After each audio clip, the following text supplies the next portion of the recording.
My stepfather tried to destroy my engagement with a fake cheating scandal using his 20-year-old mistress, but when we exposed his affair to my mother, his entire life fell apart and now he's facing criminal charges. I need advice on whether I should tell my mother about something terrible I discovered. This situation involves my stepfather Mark, 52M, my fiancée Jessica, 26F, my mother Carol, 48F, and a college girl named Amy, 20F. Jessica and I got engaged 3 months ago after dating for 2 years. We met at a coffee shop near the university where she works as a research assistant. I was there working on my laptop when she accidentally knocked over my coffee while rushing to her table. She bought me a new one and we started talking. I work in IT support for a small company, nothing fancy, but I make decent money and have good benefits. Jessica comes from what you'd call old money. Her family owns several businesses across the state and has connections everywhere. When we first started dating, she never mentioned any of this. She drove an older Honda, wore simple clothes, and always split the bill on dates. I thought she was just like me, someone working hard to get by. About 6 months into our relationship, she finally told me about her family's wealth. She said she had learned to hide it because too many people had tried to use her for money in the past. She wanted to make sure I cared about her as a person first. I was shocked but also understood why she had kept it secret. Meeting her parents was intimidating. Her mother Linda, 51F, was polite but seemed to study everything I said. Her stepfather Mark had married Linda when Jessica was 12, after her biological father died in a car accident. Mark came from a middle-class background himself but had built a successful consulting business after marrying into the family. Mark made his opinion clear from the first dinner. He pulled me aside afterward and told me I should think seriously about whether I was the right fit for Jessica. He said she needed someone who could match her social status and provide the lifestyle she was accustomed to. He suggested I was holding her back from better opportunities. Over the next year and a half, Mark never missed a chance to undermine our relationship. At family gatherings, he would make comments about how Jessica deserved someone more established. He would bring up successful young men he knew and suggest Jessica should meet them. When Jessica defended me, he would act like he was just looking out for her best interests. The worst incident happened last Christmas. Mark had invited Jessica and me to a charity gala without telling us he had also invited the son of one of his business partners. This guy, Trevor, 28M, was a lawyer from a prominent family. Mark spent the entire evening trying to get Jessica to dance with Trevor and talk to him about his work. When Jessica refused and stayed with me, Mark accused her of being stubborn and throwing away good connections. That night, Jessica and I had a long conversation about her family situation. She said Mark had gotten worse over the years, especially after she started college. He seemed to think he had a right to control her choices because he had helped raise her. Her mother Linda usually stayed quiet during these confrontations, which frustrated Jessica even more. Things came to a head 2 months ago when Jessica and I announced our engagement. We had planned a small celebration with both families. Mark showed up late and barely acknowledged the news. Later, he cornered Jessica in the kitchen and told her she was making a huge mistake. He said I was obviously after her money and that she would regret marrying beneath her station. Jessica came out of that conversation shaking with anger. She told Mark that if he couldn't respect her choices, he wouldn't be welcome at our wedding. Mark laughed and said she would come to her senses eventually. He left early that night without saying goodbye to anyone. After that confrontation, Jessica decided to limit contact with Mark. She would still visit her mother but would leave if Mark started his usual comments. This went on for about 6 weeks without any major incidents. Then 3 days ago, everything exploded. Jessica received a Facebook message from someone named Amy Thompson. The message said Amy needed to tell Jessica something important about me. Jessica showed me the message immediately because we don't keep secrets from each other. Amy claimed that I had been messaging her on dating apps and that we had met up twice in the past month. She said I had told her I was single and that we had been intimate both times. She provided details about supposedly meeting me at a restaurant downtown and then going back to her apartment. Jessica knew the accusations were false. I work from home most days and we spend almost all our free time together. She has access to my phone and laptop whenever she wants. There would be no opportunity for me to have these secret meetings even if I wanted to. Jessica decided to call Amy directly to get to the bottom of the situation. She put the call on speaker so I could hear everything. Amy stuck to her story at first, describing dates and conversations that never happened. When Jessica pressed for proof like screenshots or photos, Amy said she had deleted everything. Jessica told Amy that we knew she was lying and asked why she was making false accusations. Amy got quiet for a moment, then said she was sorry and that someone had asked her to contact Jessica with this story. When Jessica demanded to know who, Amy hung up. Jessica called back immediately. This time Amy answered but sounded like she had been crying. Jessica told Amy that making false accusations could have serious legal consequences and that we were considering involving the police. Amy broke down and admitted the whole thing was made up. But then Amy said something that made both Jessica and me freeze. She said Mark had asked her to send those messages. She said Mark had told her exactly what to say and had promised to help her with something important if she did it. Jessica asked Amy to explain the connection to Mark. Amy said she had been working as a server at a restaurant Mark frequents for business lunches. She said Mark had been flirting with her for months and that they had started spending time together outside of work. Amy then said something that made Jessica go pale. Amy said she and Mark had been sleeping together for almost 6 months and that he had promised to leave Linda for her. She said Mark had told her that if she helped break up Jessica's engagement, he would prove how serious he was about their relationship. Jessica asked Amy to provide proof of her relationship with Mark. Amy sent several photos showing her and Mark together at restaurants and hotels. She also sent screenshots of text messages between them that were clearly romantic and sexual in nature. Jessica stared at the evidence for a long time without saying anything. She finally asked Amy why she had agreed to lie about me. Amy said Mark had convinced her that I was wrong for Jessica and that breaking us up would be good for everyone. She said she was in love with Mark and would do anything he asked. After we hung up, Jessica sat in silence for over an hour looking through all the photos and messages Amy had sent. She kept checking the details to see if they could be fake, but everything looked genuine. The timestamps on the messages went back months, and the photos showed Mark and Amy in places Jessica recognized from Mark's social media posts. Now Jessica is torn about what to do with this information. She's disgusted by Mark's attempt to sabotage our engagement, but she's also worried about how this will affect her mother. Linda has been married to Mark for 14 years and seems to trust him completely. Jessica doesn't know if she should tell Linda about the affair or just cut Mark out of her life without explanation. Jessica is also concerned that if the affair allegations are somehow false, confronting Mark could backfire and make him even more determined to break us up. But if the affair is real, she feels like her mother deserves to know what kind of man she's married to. I've told Jessica that I'll support whatever decision she makes, but I think Linda has a right to know the truth. Mark has shown that he's willing to go to extreme lengths to control Jessica's life, and I don't think this behavior will stop just because his current plan failed. What should we do? Should Jessica tell her mother about Mark's affair and his attempt to destroy our engagement, or should we just distance ourselves from him and hope he leaves us alone? Update 1. I wanted to update everyone on what happened after my original post. The situation has gotten much more complicated than we expected. After reading through all the comments on my post, Jessica decided she needed to confront Mark directly before involving her mother. She wanted to give him a chance to explain himself and maybe end the affair voluntarily. Looking back, this was probably naive, but Jessica still had some hope that Mark might do the right thing. Jessica called Mark and asked him to meet her for coffee without Linda knowing. She told him she needed to discuss something important about our engagement. Mark agreed, probably thinking he had another opportunity to change her mind about marrying me. They met at a coffee shop downtown last Saturday morning. Jessica brought printed copies of all the evidence Amy had provided, including the photos and text messages. She also brought her phone in case she needed to call Amy again. Jessica told Mark she knew about his affair with Amy and his plan to sabotage our engagement. She showed him the photos and messages Amy had sent. Mark's face went completely white when he saw the evidence, but he didn't deny anything right away. Jessica said Mark sat quietly for several minutes, staring at the photos. Finally, he admitted the affair was real but claimed it had been a mistake that was already over. He said Amy was obsessed with him and wouldn't leave him alone. He denied asking Amy to lie about me. Jessica pulled out her phone and called Amy right there in the coffee shop. She put the call on speaker and asked Amy to repeat what she had told us about Mark's instructions. Amy confirmed that Mark had specifically asked her to contact Jessica with false accusations about me. She said Mark had given her details about our relationship to make her story sound more believable. Mark tried to interrupt and deny what Amy was saying, but Jessica told him to stay quiet. Amy went on to describe several conversations where Mark had talked about how much he disliked me and wanted Jessica to find someone else. Amy said Mark had told her that breaking us up would benefit everyone involved. After Amy hung up, Mark finally admitted he had asked her to contact Jessica, but he claimed he was just trying to protect Jessica from making a bad decision. He said he had seen too many young women marry the wrong person and ruin their lives. He insisted his motives were good even if his methods were questionable. Jessica told Mark that his interference in her personal life was completely unacceptable and that the affair was a betrayal of her mother. She said he had 48 hours to tell Linda about the affair himself, or she would do it for him. Mark begged Jessica not to tell Linda. He said the affair was over and that destroying his marriage wouldn't help anyone.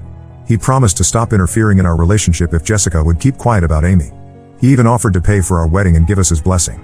Jessica told Mark that buying her silence wasn't an option. She said Linda deserved to know what he had been doing behind her back. Mark got angry and accused Jessica of trying to destroy their family out of spite. He said I had turned her against him and that she was choosing a nobody over the man who had raised her. Jessica stood up to leave, but Mark grabbed her arm and told her she would regret making an enemy of him. He said he had connections and resources that could make our lives very difficult if we crossed him. Jessica pulled away and told him that threatening her only proved she was making the right decision. Jessica came home and told me everything that had happened. She was shaking from the confrontation but determined to tell her mother the truth.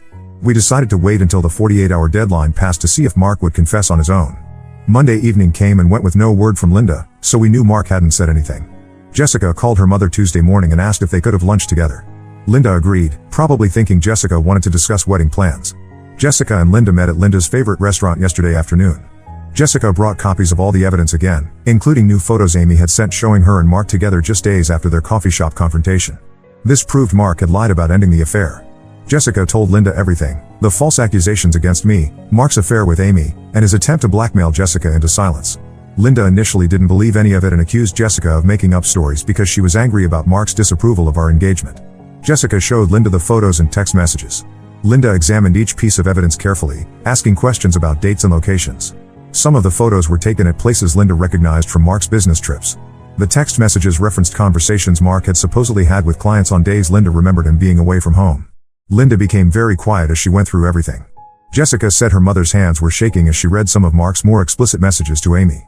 Finally, Linda asked Jessica to call Amy so she could hear the story directly. Amy answered the phone and repeated everything she had told us. She described her relationship with Mark in detail, including specific things he had said about Linda and their marriage. Amy also admitted that Mark had continued seeing her even after promising Jessica the affair was over. Linda asked Amy several personal questions that only someone close to Mark would know the answers to. Amy answered correctly each time, describing Mark's habits and preferences in ways that made it clear she had spent intimate time with him. After the call ended, Linda sat in silence for almost 20 minutes. Jessica said her mother looked like she had aged years in the span of that conversation. Finally, Linda thanked Jessica for telling her the truth and said she needed time to figure out what to do next. Linda drove home and confronted Mark that evening. According to Jessica, Linda called her around 9 o'clock and said Mark had admitted to everything when faced with the evidence. He had begged for forgiveness and promised to end things with Amy permanently, but Linda told him it was too late. Linda has asked Mark to move out of their house. She said she can't trust him anymore and needs space to decide whether their marriage can be salvaged. Mark has been staying at a hotel for the past 3 days. Meanwhile, Amy has been calling and texting Jessica constantly. She seems to think that Mark leaving Linda means he'll be free to start a real relationship with her. Jessica has been ignoring these messages, but Amy's behavior is getting more desperate and erratic. Yesterday, Amy showed up at Jessica's workplace asking to speak with her. Security had to escort Amy off the property when she refused to leave. Amy keeps insisting that she and Mark are in love and that Jessica has ruined their chance at happiness. Mark has also been trying to contact both Jessica and me. He sent several angry text messages blaming us for destroying his marriage and threatening to make us pay for our interference. Jessica has blocked his number, but he's been calling from different phones. The most disturbing part is that Mark seems to think he's the victim in this situation. His messages show no remorse for cheating on Linda or for trying to sabotage our engagement. Instead, he's angry that his plans didn't work and that he's facing consequences for his actions. Linda has been staying with Jessica's aunt for the past few days while she decides what to do about her marriage. She told Jessica that discovering Mark's affair has made her question everything about their relationship. She's wondering how long he's been lying to her and whether there have been other women besides Amy. We're supposed to get married in 4 months, and this situation has cast a shadow over our wedding planning. Jessica feels guilty about the timing, but I've told her that exposing Mark's behavior was the right thing to do regardless of the consequences. I'll update again if there are any major developments, but right now everyone is just trying to process what's happened and figure out how to move forward. Update 2: the situation with Mark has gotten much worse since my last update. What we thought was just an affair with Amy has turned out to be part of a much bigger pattern of behavior. Linda ended up hiring a private investigator to look into Mark's activities over the past few years. What they found was shocking even to us. Mark has apparently been having affairs throughout most of his marriage to Linda, not just with Amy. The investigator found evidence of at least 4 other women Mark has been involved with over the past 6 years. Some were short-term flings during business trips, but others were longer relationships that lasted several months. One woman, a real estate agent named Patricia, had been seeing Mark on and off for almost 2 years. Linda was devastated when she saw the full report. She had trusted Mark completely and never suspected he was cheating, let alone with multiple women over such a long period. The investigator estimated that Mark had spent thousands of dollars on these affairs, taking women to expensive restaurants and hotels and buying them gifts. What made everything worse was discovering that Mark had been using money from Linda's family trust to pay for his affairs. Linda's family wealth comes from a trust established by her grandfather, and Mark had been given access to some accounts after they married. He had been making regular withdrawals for years, claiming they were for business expenses. Linda's attorney calculated that Mark had taken almost $60,000 from the trust over the past 4 years. Some of this money went to legitimate business costs, but a significant portion was spent on his affairs. Linda never questioned these expenses because she trusted Mark to handle their finances responsibly. The most disturbing discovery came when the investigator looked into Amy's background more thoroughly. Amy isn't just some college student Mark met at a restaurant. She's actually the daughter of one of Mark's former business clients, and Mark has known her family for years. Amy's father hired Mark as a consultant when Amy was still in high school. Mark has been watching Amy grow up and apparently started pursuing her shortly after she turned 18. Amy's parents have no idea about the relationship because Amy told them Mark was just helping her with career advice. This revelation made Jessica sick to her stomach. She realized that Mark had been grooming Amy for years, waiting until she was legally an adult to start the affair. The idea that Mark had been planning this relationship while Amy was still a teenager was horrifying to everyone involved. Linda confronted Mark with all this evidence last month. Instead of showing remorse, Mark became defensive and angry. He accused Linda of violating his privacy by hiring an investigator. He claimed that all his relationships outside their marriage were meaningless and that Linda was overreacting to what he called normal male behavior. Mark also tried to justify taking money from the trust by saying he had helped increase the family's wealth through his business connections. He argued that he deserved compensation for the work he had put into maintaining Linda's social status and business relationships. Linda was so disgusted by Mark's response that she immediately filed for divorce. She also reported the financial irregularities to her attorney, who advised her that Mark's use of trust funds might constitute fraud depending on the specific terms of the trust documents. Mark's reaction to the divorce filing was explosive. He started calling Linda at all hours, alternating between begging for forgiveness and making threats. He told Linda that divorcing him would ruin her reputation in their social circle and that people would blame her for not being able to keep her husband satisfied. Mark also escalated his harassment of Jessica and me. He started showing up at places we frequented, watching us from a distance but not approaching directly. Jessica's co-workers reported seeing him in the parking lot at her workplace several times. He also drove by our apartment building multiple times each week. The breaking point came 3 weeks ago when Mark confronted me directly. I was leaving the grocery store when he approached me in the parking lot. He looked terrible, unshaven, wearing wrinkled clothes, and obviously drunk even though it was only 3 in the afternoon. Mark started yelling at me, blaming me for destroying his marriage and his relationship with Jessica. He said everything had been fine until I came along and turned Jessica against her family. He accused me of being a gold digger who was only interested in Jessica's money. When I tried to walk away, Mark grabbed my shoulder and spun me around. He said he wasn't finished talking and that I needed to hear what he had to say. He told me that he would never accept me as part of the family and that he would find a way to break up my engagement to Jessica. I told Mark to let go of me and leave us alone. He responded by shoving me backward into a parked car. At that point, I called 911 because Mark was clearly intoxicated and becoming violent. Mark saw me on the phone and stumbled back to his car, driving away before the police arrived. The police took a report about the incident and advised me to get a restraining order against Mark. Jessica and I went to court the following week and obtained temporary protective orders for both of us. Mark is now legally required to stay at least 500 feet away from us and is prohibited from contacting us directly or indirectly. Meanwhile, Amy's behavior has become increasingly erratic. After Linda kicked Mark out, Amy seemed to think this meant Mark would finally commit to a real relationship with her. When Mark continued to string her along without making any definitive plans, Amy started posting about their relationship on social media. Amy created a Facebook post with photos of her and Mark together, announcing that they were in love and planning to get married. She tagged several of Mark's business associates and social contacts in the post. This caused a huge scandal in Mark's professional circle, especially since everyone knew he was still legally married to Linda. Mark was furious about Amy's social media post and told her to delete everything immediately. When Amy refused, Mark cut off all contact with her. Amy responded by showing up at Mark's hotel and causing a scene in the lobby when the staff wouldn't let her go to his room. Amy has also been trying to contact Linda, claiming that she and Mark are meant to be together and that Linda should accept their relationship. Linda has blocked Amy's number, but Amy keeps creating new social media accounts to send messages. Some of these messages are pleading for understanding, while others are hostile and blame Linda for Mark's reluctance to commit. The stress of all this drama has been affecting Jessica's health. She's been having trouble sleeping and has lost weight from not eating regularly. Her doctor recommended that we consider postponing our wedding until the situation with Mark stabilizes, but Jessica is determined not to let him disrupt our plans any further. Linda has been staying with her sister in another state for the past month to get away from all the chaos. She told Jessica that she needs time and space to heal from discovering the extent of Mark's betrayals. Linda is also working with her attorney to ensure that Mark can't access any more of the family's financial accounts. The divorce proceedings are moving forward, but Mark's attorney is fighting the settlement terms. Mark wants to claim half of Linda's assets, including her share of the family trust. Linda's lawyer says this is unlikely to succeed given the evidence of Mark's financial misconduct, but it means the divorce will probably take longer than expected. Jessica and I have decided to hire our own attorney to make sure Mark can't interfere with our wedding or try to claim any rights to Jessica's inheritance. We want to be legally protected in case Mark's behavior escalates further. The wedding is still planned for next month, but we've had to change some of the arrangements due to security concerns. We're having a smaller ceremony with only close friends and family members we trust completely. We've also hired security for the event in case Mark tries to disrupt the proceedings despite the restraining order. Update 3: I wanted to give everyone a final update on this situation since so many people have been following our story. The past few months have been intense, but things have finally settled into a new normal. Jessica and I got married as planned, despite all the drama with Mark. The wedding was smaller than we originally intended, but it was perfect for us. We held the ceremony at Linda's sister's house in another state, far away from Mark and his chaos. Linda was able to attend and seemed genuinely happy for us, which meant everything to Jessica. Mark did try to interfere with our wedding, even with the restraining order in place. 2 days before the ceremony, he somehow found out where we were having it and called the venue claiming to be Jessica's father. He told them there was a family emergency and that the wedding needed to be cancelled immediately. Fortunately, we had already warned the venue about potential disruptions, so they contacted us directly instead of acting on Mark's instructions. We informed the police about this violation of the restraining order, and Mark was arrested later that day when he showed up at the venue location. Mark spent our wedding day in jail, which was honestly the best wedding gift we could have asked for. He was released the next morning with additional legal restrictions and a warning that any further violations would result in serious criminal charges. The legal consequences for Mark have been substantial. Besides the divorce proceedings, he's facing multiple charges related to his harassment of our family. The district attorney decided to prosecute him for stalking, making threats, and violating the restraining order. Mark pled guilty to reduced charges and received 2 years probation plus mandatory counseling.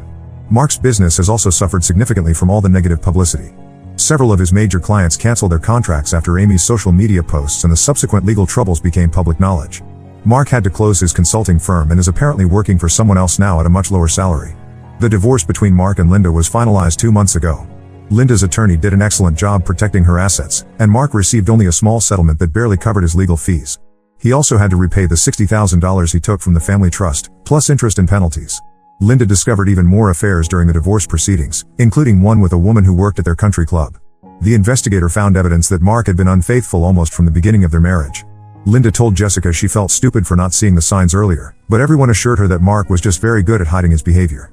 Amy's story took a sad turn after Mark cut off contact with her. She became obsessed with winning him back and started showing up at his new workplace and following him around town. Mark had to get his own restraining order against Amy when her behavior became threatening. Amy ended up dropping out of college and moving back in with her parents in another state. Her father found out about the affair when Amy's harassment of Mark became public, and he was horrified that Mark had been pursuing his daughter while pretending to provide mentorship. Amy's father is considering his own legal action against Mark. The most disturbing revelation came when Amy's parents looked through her social media history and found evidence that Mark had been grooming her since she was 16.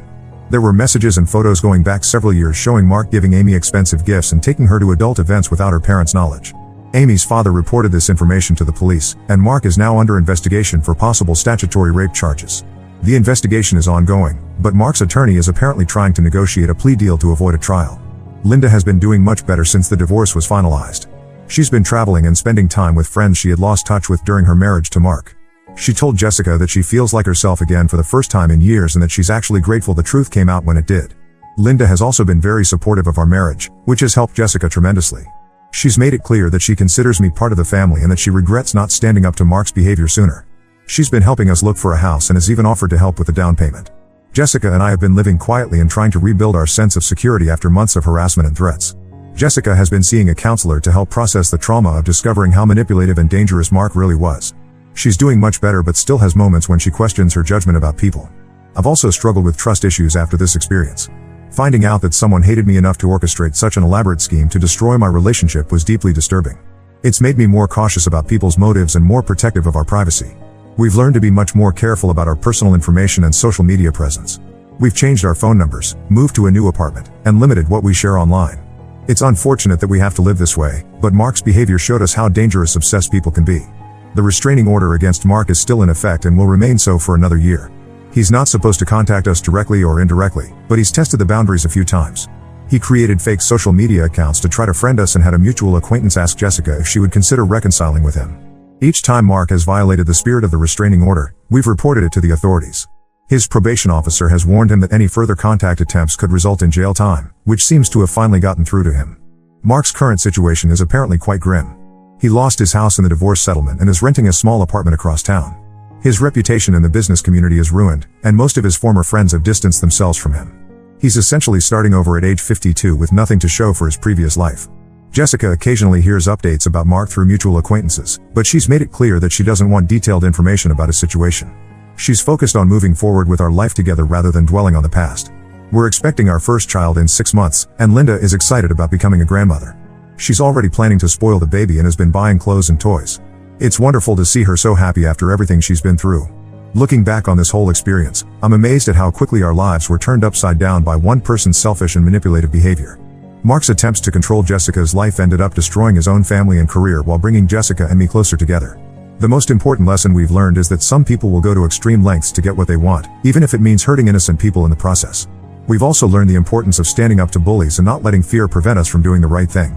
Jessica and I are stronger now than we were before this ordeal began. We've proven to ourselves and each other that our relationship can survive serious challenges, and we're confident about our future together. Mark's attempts to break us up ultimately failed, and we're living the life we always planned while he's dealing with the consequences of his choices. We don't expect to hear from Mark again, and we're grateful that this chapter of our lives is finally closed. We're focused now on building our family and enjoying the peace we've worked so hard to achieve.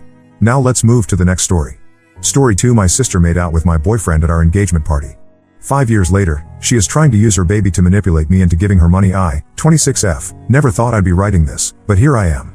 5 years ago, my life was turned upside down when I caught my sister Amelia, 24F, making out with my boyfriend of 4 years, Ryan, 26M, at our engagement party. Yes, you read that right. The night Ryan proposed to me, I found him lip-locked with my own sister in our backyard. To give you some context, Amelia and I grew up in a small town in Ohio. Our parents, John, 54M, and Marie, 52F, ran a local hardware store that had been in the family for generations. We weren't rich, but we were comfortable. Amelia and I shared everything growing up: clothes, toys, secrets. She was my best friend, my confidant. We even had our own secret language that drove our parents crazy. I met Ryan during my freshman year of college. He was this charming, ambitious guy majoring in business. We hit it off immediately. Our first date was at this quirky little coffee shop near campus. I remember spilling my latte all over myself, and instead of being embarrassed, Ryan just laughed and said it was the most entertaining first date he'd ever had. From that moment, I was smitten. Over the next 4 years, Ryan became a huge part of my life. He got along great with my family, especially Amelia. They shared a love for obscure indie bands and often went to concerts together when I was busy with my nursing studies. I thought it was sweet that my boyfriend and my sister got along so well. Little did I know. The day Ryan proposed was perfect. He took me on a hike to this beautiful waterfall we'd discovered in our sophomore year. As the sun was setting, he got down on one knee and pulled out a ring. I was so happy I could barely speak. I just nodded and cried as he slipped the ring on my finger.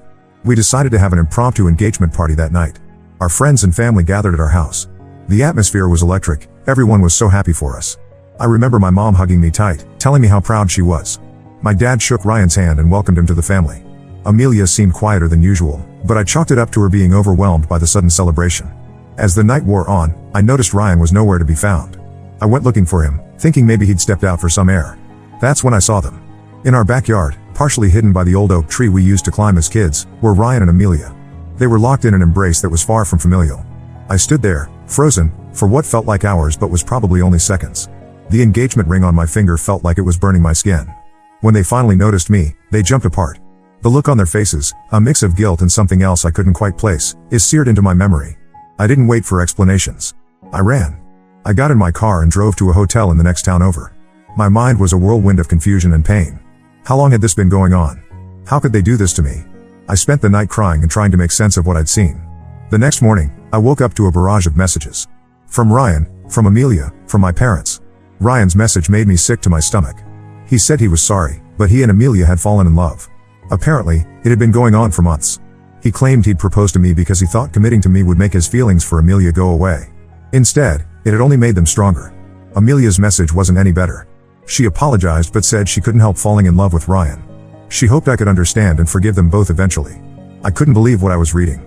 My sister, my flesh and blood, was asking me to understand why she'd stolen my fiancé. I stayed at the hotel for a week, ignoring calls and messages from my family. I needed time to process everything. I thought about all the times Ryan and Amelia had hung out together, all the inside jokes they shared. Had I been blind this whole time? When I finally went home, I found my parents, Amelia, and Ryan waiting for me. They all tried to hug me, telling me how worried they'd been. Even Amelia had the audacity to embrace me, tears in her eyes. I pushed them all away and told them I was moving out. To my surprise, Ryan said there was no need, he was moving in with Amelia. And then came the real shock. My parents, instead of being angry or disappointed, were smiling. They said they were happy Amelia and Ryan had found each other, and while they were sorry about how it happened, they believed it was for the best. I couldn't believe what I was hearing. My own parents were taking Amelia and Ryan's side? When I pointed out that Amelia had stolen my boyfriend and broken up my engagement, my mother had the gall to say I was being selfish. She said I should be happy for my sister finding her soulmate. My father agreed, telling me not to act like a child because these things happen. I was done. I packed my bags and left, cutting off all contact with my family. I moved to a city 3 hours away and threw myself into my nursing career. I worked long hours, took extra shifts, anything to keep my mind off what had happened. Slowly, I started to rebuild my life. I made new friends at work, joined a gym, even adopted a cat.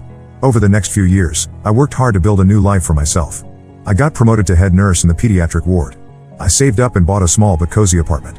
I even started dating again, though nothing serious. I kept my social media accounts public but removed my family from my friends list. I wanted them to see how well I was doing without them. Occasionally, they try to reach out, a birthday wish here, a holiday greeting there. I ignored them all. I didn't block them because a part of me wanted them to see what they'd lost. It was petty, but it was the least I could do after how they'd hurt me. I heard through the grapevine that Amelia and Ryan got married about a year after I left. Apparently, it was a big wedding in our hometown. Everyone was there, except me, of course. I tried not to think about it, but some nights I'd lie awake, wondering how they could be so happy after what they'd done to me. Fast forward to last week. I was just finishing up a night shift when I got a call from an unknown number. It was my mother. I almost hung up, but something in her voice made me pause. She sounded desperate. She begged me to hear her out, saying Amelia and Ryan needed help. Apparently, Amelia and Ryan had started a business 2 years ago, some kind of tech startup. They'd poured all their savings into it, convinced it was going to be the next big thing. But it was failing miserably. They were drowning in debt, unable to pay their employees or their investors. My mother said they were on the verge of losing everything. And here's the kicker, my mother wanted me to loan them $80,000 to help them out of this mess. She knew I was doing well financially and hoped I'd be willing to help my sister. I couldn't believe what I was hearing. After everything they'd done, they had the nerve to ask me for money? I told my mother no. Absolutely not. I wouldn't give Amelia and Ryan a penny if they were starving on the street. My mother started crying, saying I was being cruel and selfish. She said family should help family. I reminded her that Amelia and Ryan hadn't thought about family when they betrayed me, and neither had my parents when they took their side. I hung up and blocked her number. Since then, I've been getting messages from other family members, all trying to guilt me into helping Amelia and Ryan. They're saying I'm being petty and holding on to a grudge. But I don't see it that way. I'm just protecting myself from people who've proven they don't care about my feelings. Am I wrong for refusing to help? Should I let go of the past and help my sister out of this financial mess? Or am I right to keep my distance and my money to myself? Update 1. It's been a week since my last post, and things have escalated beyond what I could have imagined. I want to thank everyone for their support and advice. Reading your comments helped me stand firm in my decision not to help Amelia and Ryan. After I blocked my mother's number, I thought that would be the end of it. I was wrong. 2 days ago, I came home from a grueling 12-hour shift at the hospital to find Amelia and Ryan camped out on my front porch. They must have gotten my address from somewhere, probably a family member who still had me on social media. I was shocked to see them there. Amelia looked nothing like the sister I remembered. She was thin, with dark circles under her eyes, her once lustrous hair now dull and limp. Ryan didn't look much better. His designer clothes were wrinkled, and he had a scruffy beard that didn't suit him at all. They both jumped up when they saw me, and Amelia rushed towards me with her arms outstretched. I stepped back, refusing to let her hug me. The sight of her brought back a flood of memories, both good and bad. I remembered us as kids, playing in our backyard, making mud pies and pretending to run a restaurant. I remembered the night of my engagement party, seeing her in Ryan's arms. The conflicting emotions made me feel sick. I asked them what they were doing at my house. Amelia started crying, saying they had nowhere else to go. Apparently, they'd been evicted from their apartment and had been sleeping in their car for the past few days. As she spoke, I noticed she was wearing the diamond earrings our grandmother had left her. I remembered how proud she'd been to receive them on her 18th birthday. The fact that she still had them made me wonder if things were really as bad as they claimed. Ryan chimed in, saying they'd exhausted all other options. They'd sold everything they could, borrowed from everyone willing to lend them money, and were now at rock bottom. He said they wouldn't have come to me if they weren't desperate. As he spoke, I couldn't help but notice he was still wearing his expensive watch. It was the same one he'd worn when he proposed to me. I stood there, listening to their sob story, and felt nothing. No sympathy, no pity, just a cold indifference. I told them they needed to leave. Amelia begged me to let them stay, just for a few days until they could figure something out. She reminded me of when we were kids and I'd let her sleep in my bed during thunderstorms because she was afraid. But those memories only served to remind me of how much she'd hurt me. Ryan then had the audacity to suggest that I could invest in their business. He started rambling about market projections and potential returns, sounding more like he was pitching to a venture capitalist than begging his ex-fiancée for money. I almost laughed in his face. I told them that their poor business decisions were not my problem, and I wasn't about to throw good money after bad. Amelia broke down completely at this point. Through her tears, she said she was sorry for what happened 5 years ago. She said she regretted hurting me and wished she could take it all back. She talked about how she'd always looked up to me, how I'd been her role model growing up. She said she knew she'd made a terrible mistake and that losing me as a sister was the worst consequence of her actions. Ryan nodded along, adding that they'd made a terrible mistake. He said he'd realized too late what he'd thrown away, that he'd been young and stupid. He even had the nerve to say that he sometimes wondered what life would have been like if he'd stayed with me. That comment made my blood boil. For a moment, I almost felt a twinge of sympathy. I remembered the good times we'd had, the dreams we'd shared. But then I remembered how they'd acted 5 years ago, how my parents had supported them, how they'd all dismissed my pain as childish. That memory steeled my resolve. I told them that their apologies were too little, too late. I said they'd made their choices, and now they had to live with the consequences. I reminded them of how they'd hurt me, how they'd betrayed my trust. I told them about the nights I'd cried myself to sleep, the therapy sessions I'd needed to process their betrayal. I gave them 5 minutes to get off my property before I called the police. They left, but not before Amelia tried one last time to appeal to my sisterly feelings. She said we were family, and family should stick together. She brought up old memories, how we'd sworn to always be there for each other, how we'd planned to live next door to each other when we grew up. I told her she'd forgotten all that when she decided to betray me. After they left, I sat in my living room for a long time, processing what had just happened. The cat I'd adopted, Mr. Whiskers, curled up in my lap, purring softly. His presence was comforting, a reminder that I'd built a life for myself without them. A part of me felt guilty for turning them away. I thought about how our parents had always taught us to help those in need. But a bigger part felt relieved. I'd stood my ground, protected my boundaries, and refused to be manipulated by their sob story. I'm still processing everything that happened, but I know I made the right decision. I've worked hard to build my life and my financial security. Those long nights at the hospital, the extra shifts, the promotions I'd earned, all of that was mine. I wasn't about to risk that for people who'd proven they don't have my best interests at heart. I've decided to install security cameras around my house, just in case they decide to come back. I'm also considering moving, as I no longer feel safe knowing they know where I live. It's a hassle, but I think it's necessary for my peace of mind. Thank you all again for your support. It means more than you know. Update 2. It's been about 3 weeks since my last update, and I wish I could say things have calmed down, but they haven't.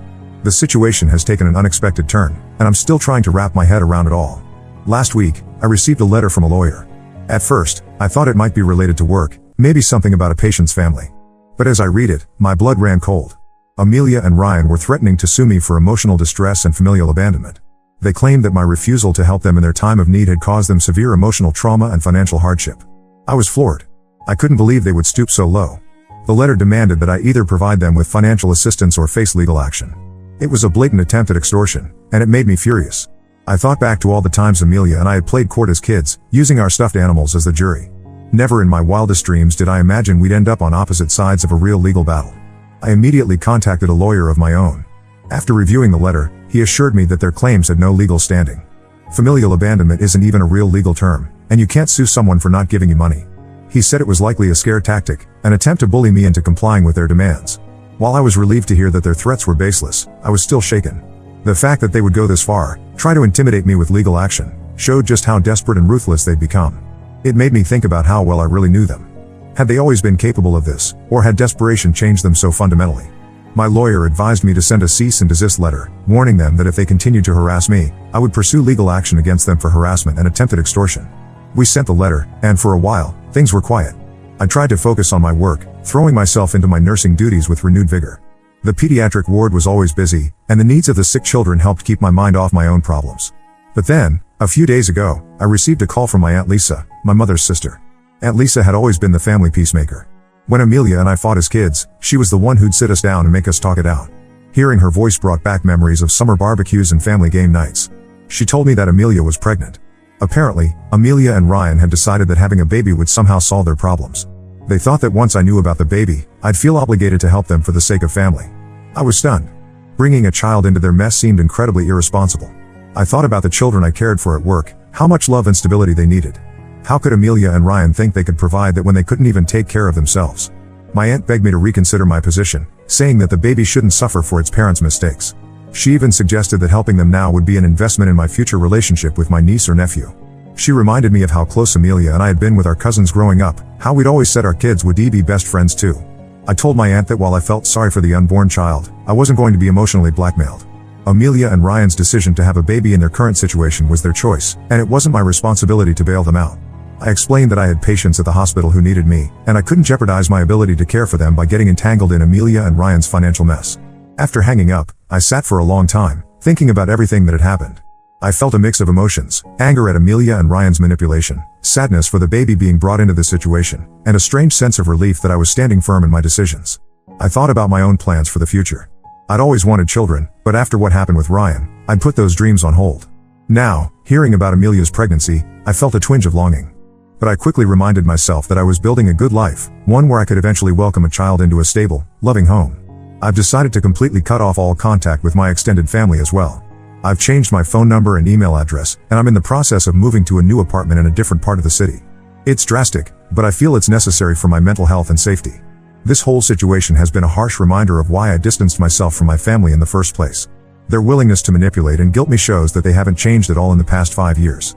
It's painful to realize that the family I once loved and trusted has become a source of stress and anxiety in my life. I'm tired, but I'm also more determined than ever to protect myself and the life I've built. The children I care for at the hospital remind me daily of the importance of boundaries and self-care. I need to be at my best for them, and that means not letting my family's drama drag me down. Thank you all for your continued support and advice. It means more than you know. Update 3. It's been about 2 months since my last update, and I'm writing this from my new apartment in a different part of the city. After everything that happened, I decided that a fresh start was what I needed, and I'm glad I made that choice. The move wasn't easy. I had to transfer to a different hospital, leave behind the colleagues I'd grown close to, and essentially start my life over again. But it was worth it for the peace of mind it's given me. I feel safer knowing that Amelia, Ryan, and the rest of my family don't know where I am. My new neighborhood is quiet, with a park nearby where I often take walks to clear my head. My new apartment is smaller than my old one, but it feels like a sanctuary. I've decorated it with plants and artwork, creating a space that feels entirely my own. Mr. Whiskers has adjusted well to the move, and his antics never fail to make me smile, even on tough days. Before I left, I did one last thing. I wrote a letter to my parents. I explained why I was leaving and told them not to try to contact me again. I made it clear that their actions, both 5 years ago and recently, had shown me that they didn't have my best interests at heart. I told them that I was done being the family scapegoat and that I deserved better than what they'd given me. Writing that letter was cathartic. It felt like I was finally closing that chapter of my life for good. I didn't expect a response, and I haven't received one. I'm okay with that. In my new hospital, I've thrown myself into my work. The pediatric ward here is busier than my old one, and the challenges keep me focused and motivated. My colleagues have been welcoming, and I'm slowly starting to feel like part of the team. It's not always easy. There are days when I miss the familiarity of my old life, but I remind myself that this fresh start is what I needed. I've also joined a local book club and a yoga class, trying to meet new people and build a social circle. It's slow going, but I'm making progress. These new connections remind me that family isn't just about blood relations, it's about the people who support you and have your back. As for Amelia and Ryan, I haven't heard anything more about their situation. Part of me wonders about the baby, hoping that it's healthy and cared for. But I've realized that their lives are not my responsibility. I can wish them well from afar without getting involved in their drama. This whole experience has taught me a lot about boundaries, self-respect, and the true meaning of family. I've learned that it's okay to prioritize my own well-being, even if others might see it as selfish. The children I care for at the hospital deserve a nurse who's emotionally stable and focused, and I can't be that if I'm constantly dealing with family drama. I'm still healing, still learning, but I'm in a much better place now than I was when I first posted here. There are still moments when I feel a pang of sadness for the family relationships I've lost, but those moments are becoming less frequent. Instead, I'm focusing on building a future that's true to who I am and what I want out of life. Thank you all for your support throughout this journey. Your words of encouragement and advice have been a lifeline during some really dark times. To anyone out there dealing with toxic family members or difficult situations, remember, it's okay to choose yourself. It's okay to walk away from people who hurt you, even if they're family. You deserve peace, respect, and love. Don't let anyone tell you otherwise.